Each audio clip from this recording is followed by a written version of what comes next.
тутунопроизводството воопшто во уста не го ставив, но немам никаков проблем да разговараме на таа тема и не сте во право дека единствена заслуга е таа на владата за постигнатата висока цена.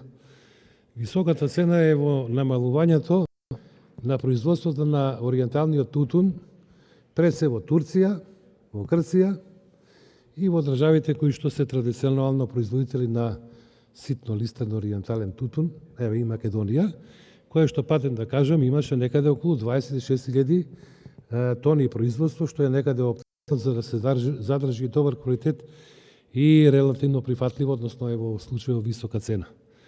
Но она што вие на кое што реагирате е тоа за лошите резултати во земјоделството. Јас само ги читам индикаторите, показателите, процентите објавени од Државниот завод за статистика.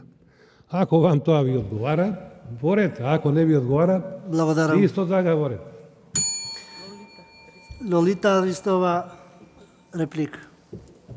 Лолита Ристова, имате реплика.